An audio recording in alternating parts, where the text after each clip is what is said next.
What is going on, warriors and farmers of Tamaris? Back again with another Call of Dragons video. It has been almost 2 years since Call of Dragons was released. In today's episode, we are going to check out if KINNARA, NICO and the Snow Peak Rock are still worth it. This video will also be considered as the endgame guide for KINNARA and NICO. If you're new to the channel, be sure to subscribe for more content. Like the video, share it with your friends, leave some comments down below. Let's get right into it.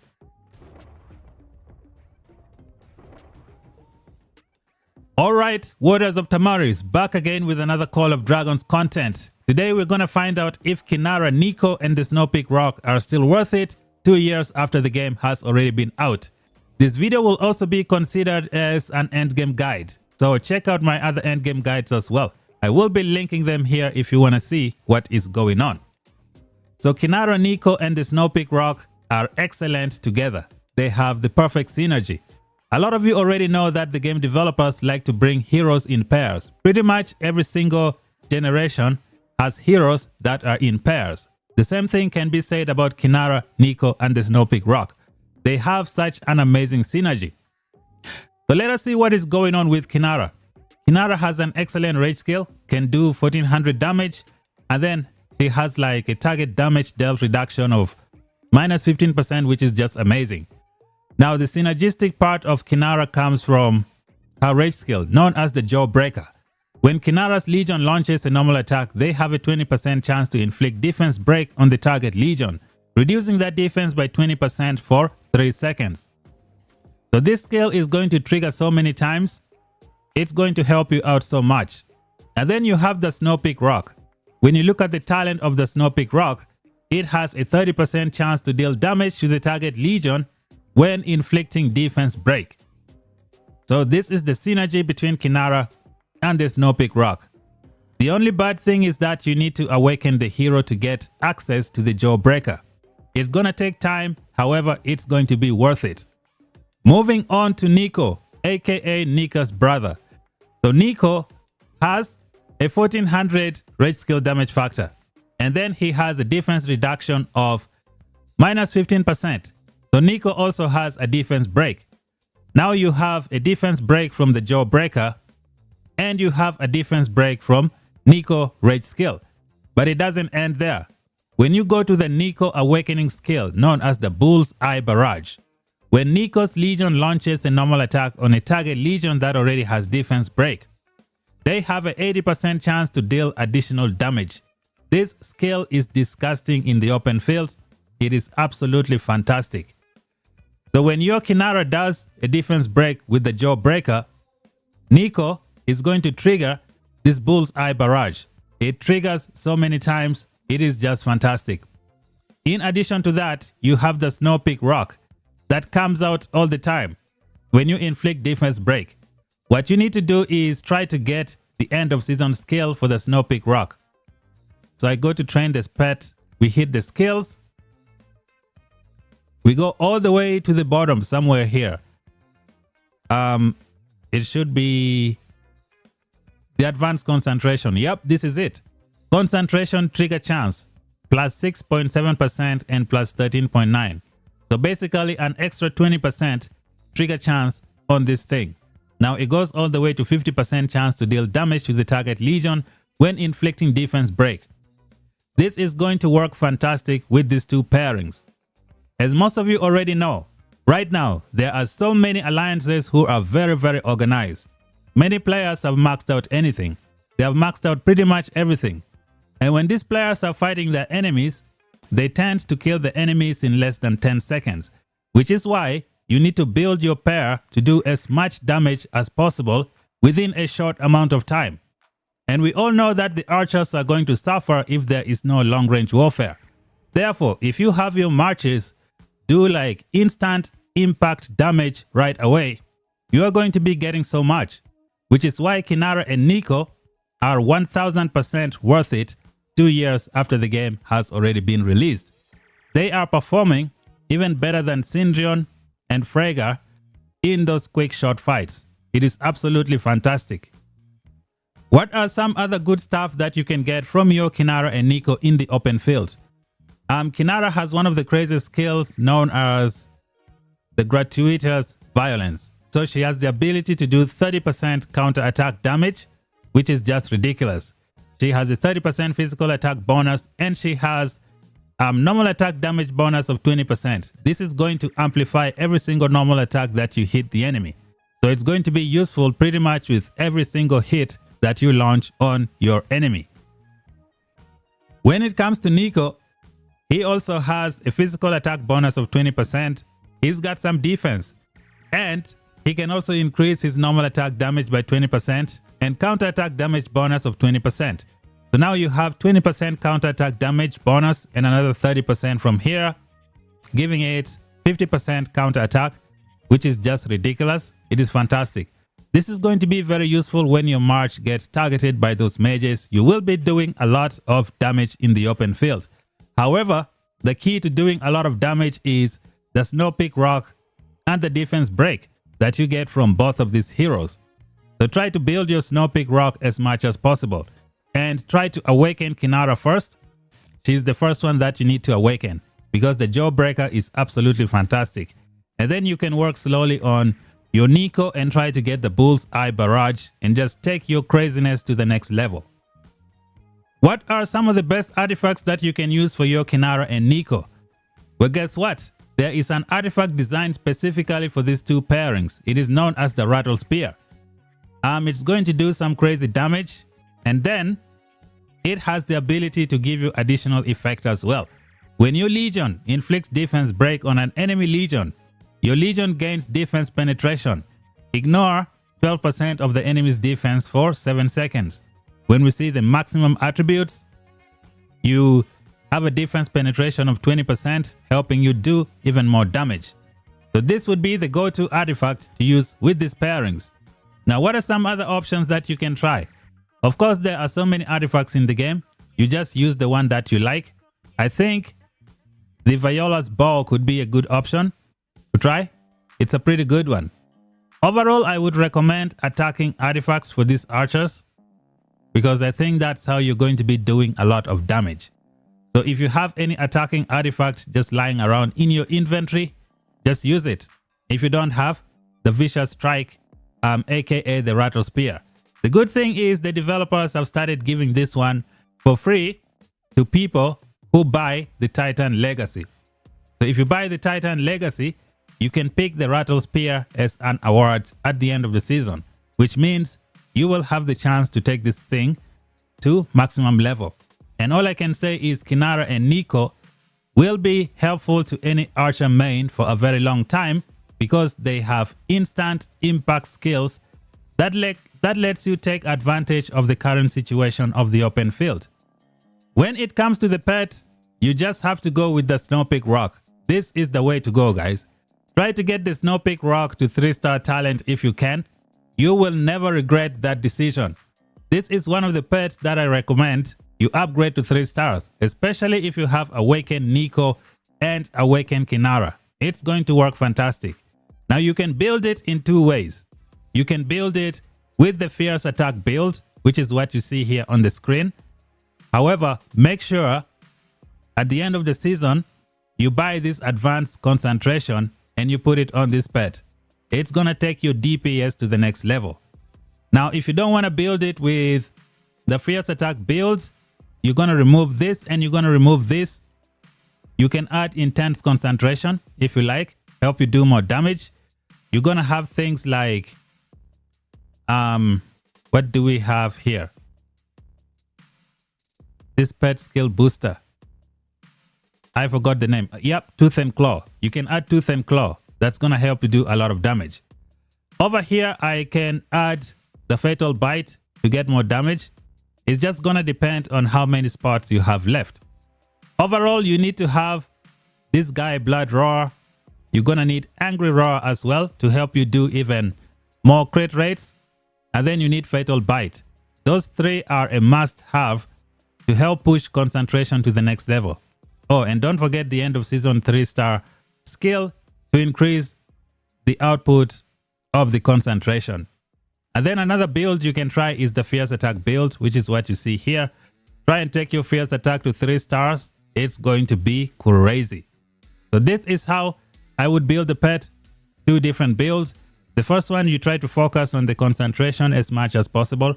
You ignore the fierce attack and the intense fierce attack. You just build it to boost the concentration. And the second one, you can add in the fierce attack build. It is great. They both work well together. With all of that out of the way, let us see what kind of talent trees you can use for these pairings. Now I'm going to show you 3 different talent trees. The Marksman talent tree, the Precision talent tree, and the Control talent tree. At the end of the video, I'm going to tell you which one I use the most. So let's start off with Nico. I personally think the Marksman talent tree is the best to use for Nico, which is what you see here on the screen. As of right now, enemies die real quick in the open field. This talent tree is not for a 1v1 situation. It is for taking advantage of the current situation of the open field. In most of the organized alliances, they just tend to kill everything as fast as possible. So if you build your marches to give you more damage within a short amount of time, you're not going to regret it. So these are all the skills that I've picked. Over here, if you don't want march speed, you can go and get more rage. Here we go intimidation. And then here I went with shower of blows. So this is kind of like a carbon copy of the magic boiling blood, because it allows your deputy to deal 8% more damage. But it doesn't trigger all the time. You can try the bull's eye if you're not a fan of the shower of blows. And then one of the biggest selling points of the Marksman talent tree is the delight. Increases rage accumulation speed by 15% when your legion's unit count is over 50%. So I tested these skills out and found out that it allows me to do rage skill 1 or 2 seconds faster, which is just fantastic. It is exactly what you need for your archers. You're going to be targeted a lot in seasons where there is no long-range warfare. Therefore, if you have delight, you will be casting your rage skill a little bit faster, getting more value. And then we keep it pushing.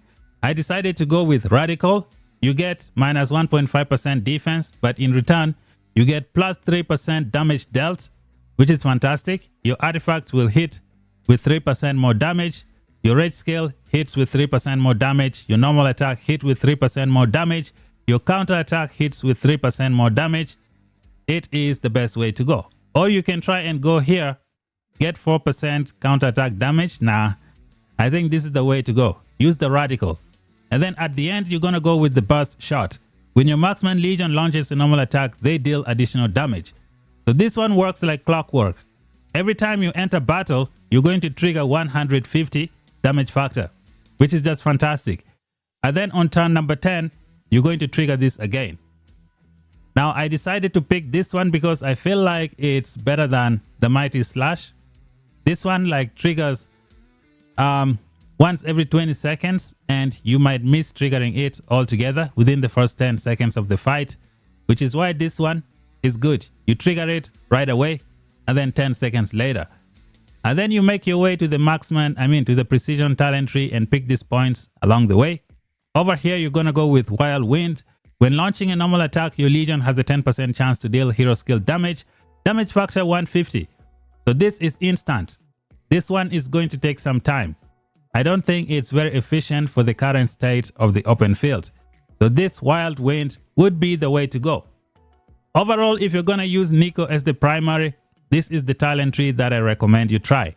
We have 1 point left. I think I'm going to put it here for the normal attack. That way I get the benefit with every single normal attack that I launch towards the enemy. Up next, we're going to check out the Precision talent tree to see if it's viable for Nico and KINNARA. Now the Precision talent tree, in my opinion, I feel like is not very efficient with Nico and KINNARA. That is because they don't have any crit rate skills on their skills, on their hero skills I mean. Like if you look over here, there is no crit rate skills for KINNARA and Nico. So the Precision talent tree is going to work excellent on pairings like Syndrion and Magrat. For example, Syndrion has a flat rate crit rate somewhere here. Yep, Syndrion has a 10% crit rate, which is fantastic for him. If you combine that crit rate with Intrepid, you get like 18% crit rate, and it gives you more crit. However, when it comes to Nico and KINNARA, they don't have any base crit rate on their skills. which makes it very difficult to get crits with this Intrepid. So it's part of the reason you make your way all the way up to here. So these are the skills that you pick along the way.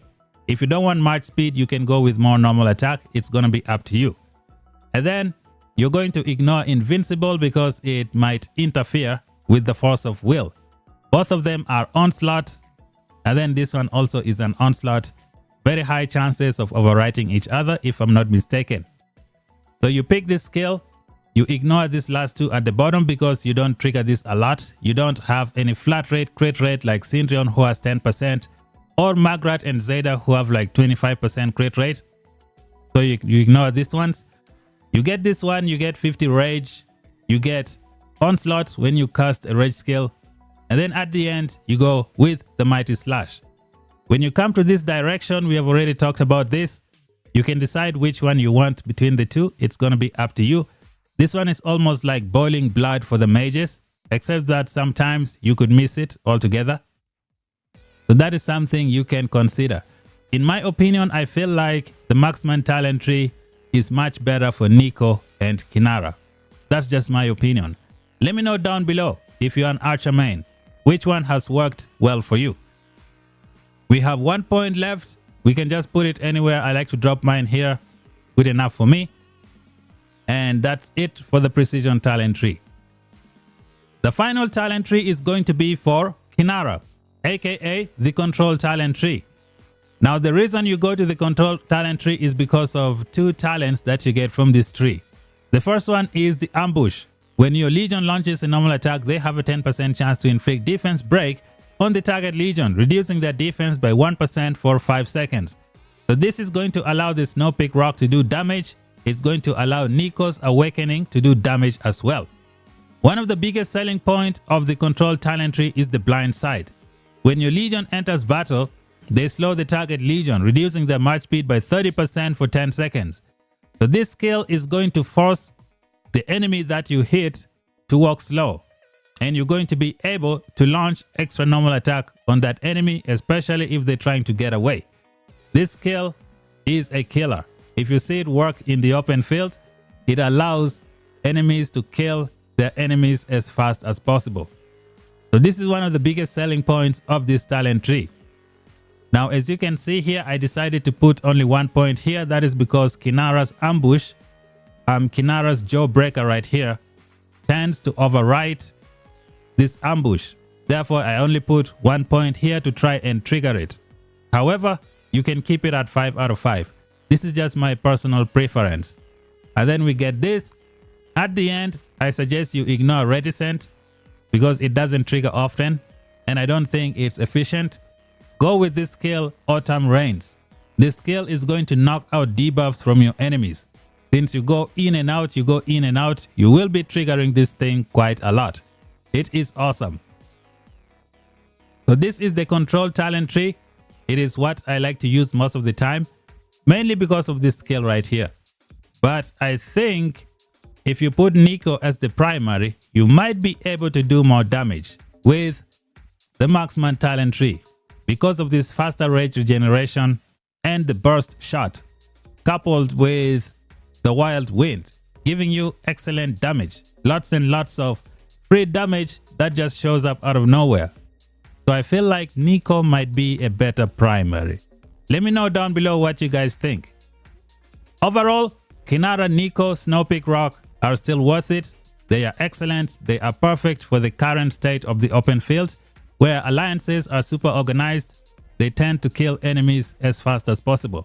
So if you build your pair to do as much damage as possible within a short amount of time, you will be getting lots and lots of merits, especially with your archers who struggle depending on whether you have long range warfare or not. And having Nico as the primary can help your Kinnara do a lot. You get a defense break. Kinnara can use that. And on top of that, you have Shower of Blows, another 8% damage for your Kinnara as a deputy. I think that is going to work fantastic. That brings us to the end of the video.